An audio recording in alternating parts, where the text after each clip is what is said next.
Guru itu sebenarnya tidak hanya sebagai pendidik atau mengajar ya di dalam kelas. Jadi bisa juga sebagai motivator. Dalam konteks literasi, dalam artian luas itu tidak hanya membaca ya. Tidak membaca Literasi ya. itu dimaknai luas, bisa memahami, mengevaluasi serta menganalisis.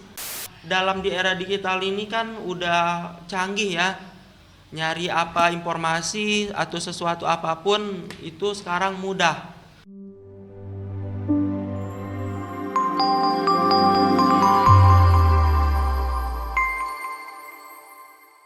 Assalamualaikum warahmatullahi wabarakatuh. Waalaikumsalam. Halo Sobat Nuja, selamat datang di podcast Nurul Jadid.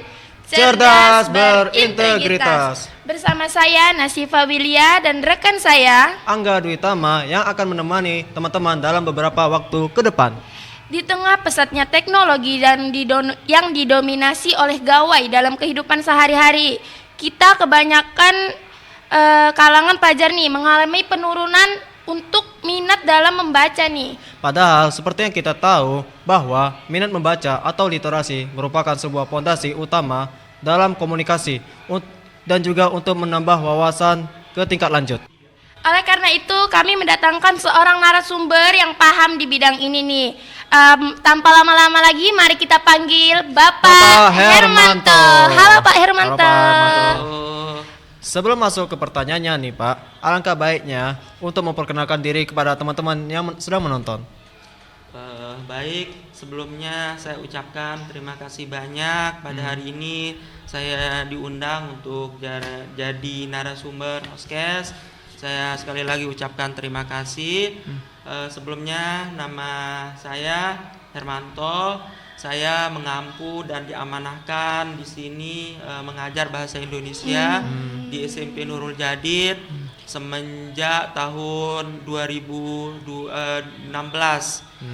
Alhamdulillah sampai sekarang itu waktu yang cukup tidak lama ya, 10 tahun ya. Ya, Pak. Nah, kemudian waktu tahun 2016 itu saya datang mencoba untuk ke sekolah mensosialisasikan sekolah apakah menerima ada pendidik sebagai guru dan kekurangan guru apa, sehingga alhamdulillah saat itu diterima di sini. Nah, semenjak 2016 sampai sekarang alhamdulillah masih di Sekolah Nurul Jadid di SMP-nya. Oke. Tanpa lama-lama lagi nih kita langsung mulai aja ya Pak ke pertanyaannya. Pak. Oke, menurut pandangan Bapak, apa sih yang dimaksud dengan literasi dalam konteks pendidikan di SMP nih Pak? Dalam konteks literasi, dalam artian luas itu tidak hanya membaca ya.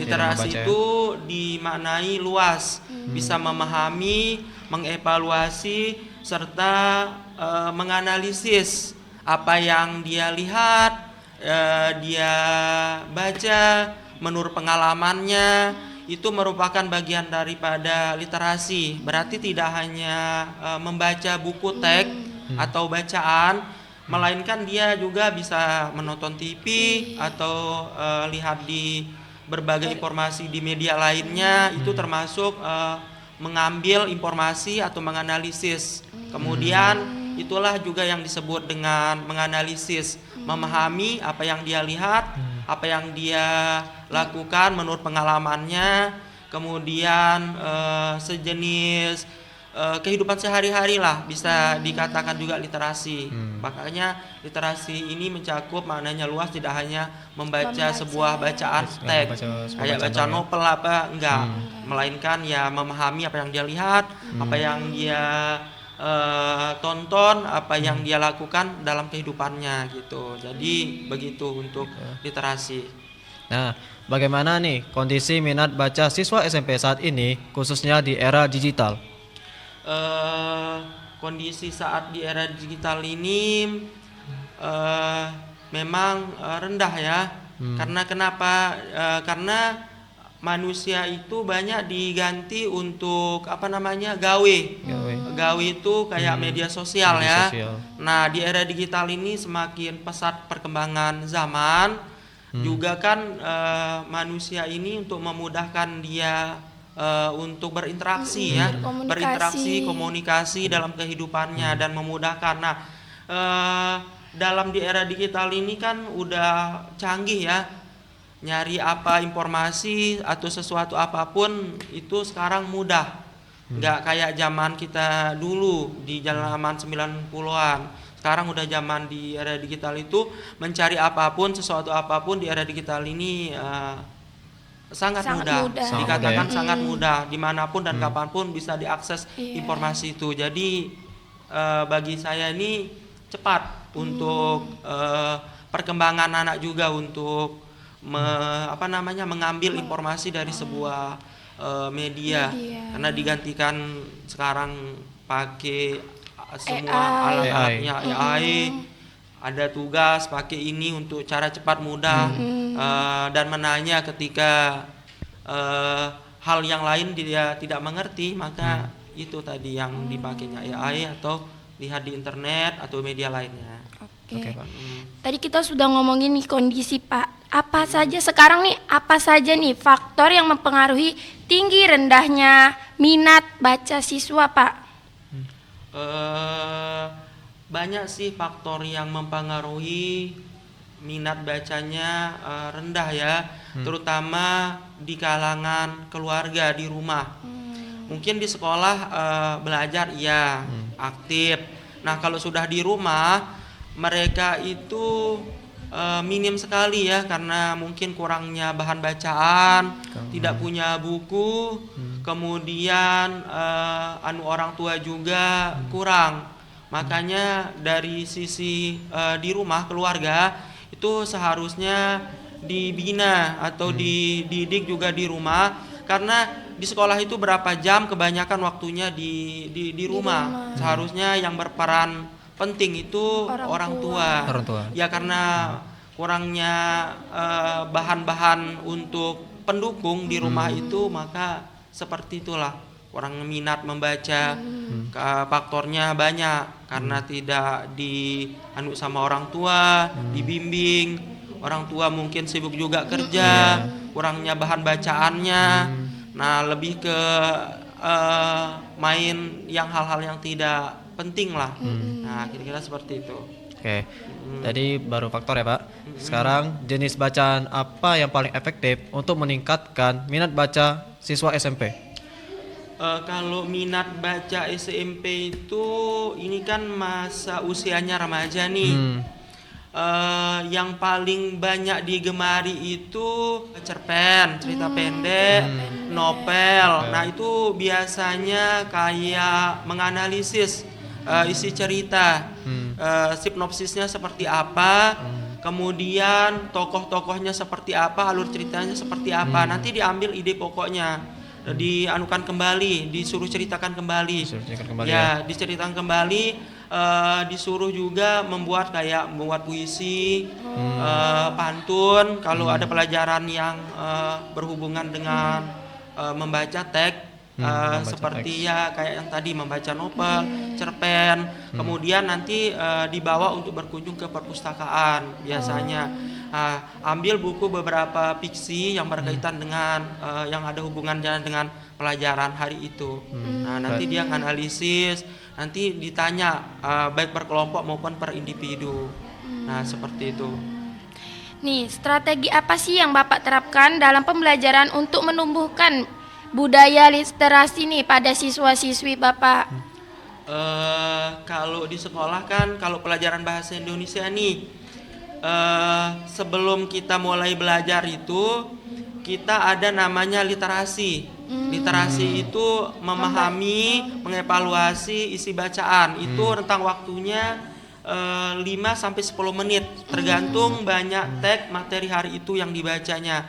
Makanya kalau pelajaran bahasa Indonesia itu sebelum kita jauh ke materi, kita suruh dulu namanya literasi. Itu pun kalau di pelajaran bahasa Indonesia wajib setelah berdoa sebelum kita mulai buka pembelajaran, buka halaman buku halaman berapa, kalau enggak dipakai slide in focus, membaca 5 sampai 10 menit. Nah, literasi dulu. Terus kemudian nanti setelah literasi ditanya apa yang dibaca, apa yang itu paham nggak? Apa informasi atau teks bacaan itu dibaca, paham nggak informasi yang disampaikan di teks itu apa? Nah, nanti ditanya setelah membaca. Bukan hanya dia membaca kemudian nggak ditanya, enggak. Itulah kalau pelajar bahasa Indonesia itu mengawalinya dengan literasi membaca 5 sampai 10 menit. Itu wajib di TK dari jenjang SMP, SD, SMP dan SMK sebelum mulai ya. Kalau pelajar bahasa Indonesia. Oke, bagaimana sih peran kegiatan literasi sekolah dalam mendukung pembelajaran bahasa Indonesia? Kegiatan literasi dalam mendukung bahasa Indonesia itu sangat mendukung ya, sangat mendukung. Ketika mereka ini ada kita buat program namanya 1 minggu itu setiap kelas ada dia berkunjung ke perpustakaan. Pokoknya dia berganti-ganti. Pertama kalau di kelas itu kami buat ada namanya pojok baca. Pojok baca. Nah, di pojok baca itu bukan hanya buku fiksi, ada juga non fiksi. Di pojok itu ditaruh buku-buku bacaan fiksi dan non fiksi. Nah, kalau ada pembelajaran yang apa namanya, yang diambil di sana, nanti dia bertahap untuk ini, karena pojok bacanya kan terbatas nih. Tempatnya itu paling 10 sampai 7 orang. Jadi dibatasin. Kadang nanti untuk mendukung ini saya suruh ke perpustakaan. Ketika ada tugas biasanya membuat jurnal seperti pengalamannya. Karena di kelas 8, 7 ada literasi namanya membuat karya ilmiah populer namanya. Dia saya suruh buat jurnal untuk cari bahannya, nanti saya suruh bahan bacaannya bisa bersumber dari perpustakaan atau di pojok baca. Nah, nanti terus disuruh presentasi ke teman-temannya di depan kelas lah. Satu dulu sebagai contoh apa yang dia sudah lakukan, dapatkan, silahkan dipresentasikan. Dicontohkan ke kawannya yang lain. Nah, setelah dicontohkan yang lainnya ngikut apa yang dilakukan temannya pertama. Nah, itu bentuk dukungan sebagai untuk pengetahuan pendukung untuk minat baca mereka. Gitu. Kalau menurut Bapak sendiri nih, apakah peran digital dapat dimanfaatkan sebagai saranan peningkatan literasi pada siswa? Iya, sangat mendukung dan sangat berperan sekali untuk di era digital ini. Bayangkan kalau nggak ada kayak handphone, HP, dunia kayak gimana gitu kan, kita nggak tahu kabar berita apa yang sedang terjadi. Sangat mendukung lah sampai saat ini, karena kita saat di era digital ini di sekolah kita kan juga buka program. Mungkin di SMK-nya iya kan udah ada. Di SMP itu kan kita buka ada program juga yang namanya program IT. Ada program IT, ada juga LB, Literasi Bahasa Indonesia Bahasa. Di sana ada 2 tahun berjalan ini udah dibuka programnya untuk di era digital ini, kayak program IT. Jurusannya di sini di SMP ada reguler yang biasa, ada juga LB, Literasi Bahasa namanya. Nah, disitulah kita menyampaikan melalui di sana nantinya. Nah, setelah itu, kendala apa yang paling sering dihadapi siswa dalam memahami teks bacaan? Kendalanya sih yang dihadapi ini banyak. Pertama, kurangnya minat membaca. Kedua, karena kurangnya minat membaca, kosakata. Jadi kurang kosakata. Ya, kurangnya kosakata Ya, yang kurangnya bacanya. kosakata yang dimiliki anak. Bagi yang sering membaca itu otomatis dia sudah tahu memperdalamin bahan bacaannya. Kosakata bacaan. Tapi yang jarang ataupun nggak pernah menyentuh buku dan sebagainya, dia itu kekurangan kosakata di situ untuk menerapkan. Kadang kita tanya juga, dia ketahuan kalau dia itu kurangnya minat membaca karena kurangnya tadi kosakata yang dia miliki. Beda dengan sama yang sering buka buku untuk membaca, mengetahui bahan bacaan dan lain sebagainya. Itu itulah dia membuka untuk mengakses informasi, memperkaya kosakata. Terus tadi kan udah ngomongin kendala nih Pak. Sejauh mana sih kebiasaan membaca berpengaruh terhadap kemampuan menulis atau berbicara seorang siswa nih Pak? Sejauh ini bisa dikatakan udah maksimal lah ya, udah maksimal. Yang tadi kan kita berbicara perkembangan teknologinya seperti apa, kemudian berpengaruhnya seperti apa. Kalau dibilang pengaruh ya sangat berpengaruh sih di era digital ini sama media-media lainnya, berpengaruh karena di sini sangat mendukung sekali untuk peran sebagai alat untuk mendukung kita untuk dalam proses belajar di era digital ini, ya. gitu. Oke. Bagaimana peran guru bahasa Indonesia dalam membimbing siswa agar memiliki kemampuan literasi yang baik? Guru itu sebenarnya tidak hanya sebagai pendidik atau mengajar ya di dalam kelas. Jadi bisa juga sebagai motivator, fasilitator. Nah, ya motivator itu siswa ya. Motivator siswa. Karena guru ini perannya banyak. Salah kalau kita bilang kalau guru itu hanya mengajar di kelas. Enggak juga Pak. Enggak juga. Tapi itu. banyak hal yang harus diubah mindset siswa itu. Dari yang tidak semangat, yang malas belajarnya luar biasa. Banyak ditemukan kasus-kasus seperti itu. Nah, makanya guru itu perannya sangat penting dan sangat banyak, bukan hanya mengajar di kelas. Bisa jadi sebagai orang tua di sekolah, jadi sebagai motivator, fasilitator dan lain sebagainya. Banyak perannya, bukan hanya sebagai ngajar, kasih materi. Nah, atau saat ini kan ada peraturan juga namanya guru wali. Mungkin di jenjang SD SMP sama SMA SMK itu ada namanya guru wali. Apa itu Pak? Guru wali itu berperan membimbing, mendidik anak yang secara keseluruhan kemampuannya yang berkurang.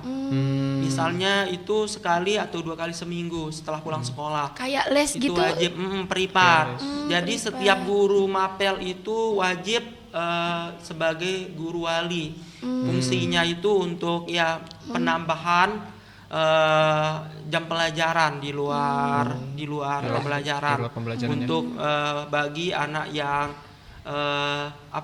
yang kurang, yang untuk memiliki kekurangan. untuk disemangatin, dikasih pelajaran tambahan dan lain sebagainya juga. Nah, itu fungsinya. Kalau terus apa sih bentuk kerjasama yang dilakukan antara sekolah dan orang tua nih untuk mengingatkan anak-anak membaca, Pak? Bentuk kerjasama itu yang kayak tadi, misalnya kalau ada masalah, terus nanti biasanya kita menyampaikan ke orang tua, Pak, Bu, anaknya begini, ininya yang kurang, di sisi ini yang kurang kita sampaikan juga. Itu bentuk salah satu kerjasama. Kadang-kadang kalau dia juga nanti ada masalah di sekolah, bisa kita panggil orang tuanya juga. Misalnya dari tingkat kehadirannya, bisa jadi. Kemudian dari segi kemampuannya, nanti biasanya kita nyampein pas saat pengambilan raport, kita sampaikan. Kalau ada anak yang lagi bermasalah, nanti kita sampaikan, oh Pak, Ibu ini sudah melakukan pelanggaran bla bla bla.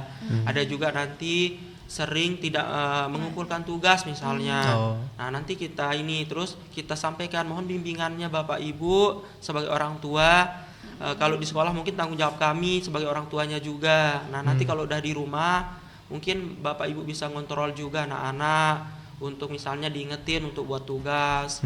Ya, karena kalau di rumah itu udah tanggung jawab orang tua gitu, biar mengurangi mereka bermain atau melakukan hal-hal yang negatif di rumah, kebanyakan bermain kan. Nah jadi peran orang tua lah kalau di rumah. Nah orang tua merespon dengan baik juga, oh iya pak, iya pak gitu. Apalagi terutama yang kelas 9 ya, kelas akhir. Nah itu kita tekankan betul untuk kerjasama di rumah. Kayak kami kan ada pelajaran tambahan pagi itu jam 6, jam 6 itu sudah ada dia Di sekolah. di sekolah untuk penambahan. Sebelumnya udah kita panggil orang tua sosialisasi karena nanti dia TKA pengganti ujian sekolah. Dulu kan namanya UN Iya. karena Ujian nasional. kurikulum baru diganti dengan namanya TKA, tes kemampuan akademik, itu dari jenjang SD, SMP dan SMA. Nah, dipanggil sosialisasi, kemudian di rumah mohon bimbingannya juga untuk ditekankan Kerjasama. rajin belajar. Orang tua menyetujui hal itu. Nah, itulah salah satu bentuk dukungan dari pihak keluarga atau orang tua di rumah. Menurut Bapak, apakah literasi hanya berkaitan dengan pembelajaran akademik atau juga kehidupan sehari-hari? Iya, berkaitan dengan akademik. Karena literasi itu apa yang dia lakukan, karena kan saya bilang tadi nggak hanya membaca kan, Iya. tapi juga menurut pengalamannya, apa yang dia lihat, apa informasi yang didapat itu bisa dianalisis, dipahami. Iya. Nah itu nanti ketika ada nanti disuruh buat tugas karangan itu bisa diambil tanpa membaca pun. Ya. Pengalamannya tadi itu udah bisa ngarang cerita. Hmm. Untuk ini literasinya udah kuat karena tidak hanya saat itu membaca lalu memahami apa yang dia baca, enggak, tapi menurut pengalamannya dalam kehidupan sehari-hari apa yang dia lihat ya dipahami, dievaluasi kan, dianalisis. Iya. Nah itu jawabannya, kira-kira seperti itu. Oke. Apakah Bapak memiliki pengalaman atau contoh keberhasilan dalam meningkatkan minat baca siswa SMP? Ya ada keberhasilan ya masing-masing mungkin guru mapel ada beberapa keberhasilan yang diraih anak murid. pertama kalau ada misalnya kegiatan atau lomba biasanya kan saya panggil anak yang berkemampuan sedikit. Biasanya kan dia pasti ada di acara-acara 17-an, hari ada hari bahasa kan, hari bahasa itu nanti ada tuh bacaan puisi, proklamasi itu nanti turun kita untuk ikut potensi tersebut. Nah, nanti kadang-kadang ada juara harapan, kadang-kadang yang diraih anak-anak ini untuk setelah hasil yang dibimbing kan, kemudian baca puisi, ada juga bercerita dapat. Nah itu salah satu bentuk keberhasilan yang pernah didapatkan anak-anak untuk berpotensi di luar. Nah seperti itu. Terakhir nih Pak, apa saja sih pesan atau harapan nih yang Bapak ingin sampaikan kepada siswa-siswi SMP terkait pentingnya literasi dan membaca? Harapan saya ke depan nggak cukup banyak sih. Yang penting apa yang sudah kita lakukan, kita jalanin, kita lakukan. Kemudian saya berharap siswa juga menyadari membaca adalah jendela ilmu dan bekal untuk masa depan. Dengan literasi, siswa tidak hanya mampu meraih prestasi akademik, tetapi juga menjadi individu yang kritis, kreatif, dan siap menghadapi perkembangan zaman. Nah, Wah, udah banyak banget kita dapat informasi dari Bapak Hermanto. Iya. Sebelumnya kami ucapkan terima Terima kasih kasih, Pak. kepada Pak Hermanto sudah menyempatkan waktunya untuk kasih, hadir di podcast Nurul Jadid. Dari pembahasan tadi dapat banyak banget kesimpulan nih bahwa literasi bukan hanya sekedar kemampuan membaca dan menulis, tetapi fondasi penting yang paling utama dan terpenting dalam membentuk pola pikir, bahasa, dan juga karakter. Terima kasih kepada teman-teman yang sudah menemani kami. Semoga kita semua mendapatkan hikmah dan manfaat dalam pembahasan kali ini. Dan sampai jumpa di episode berikutnya. Nurul Jadid, Cerdas berintegritas. Wassalamualaikum warahmatullahi wabarakatuh.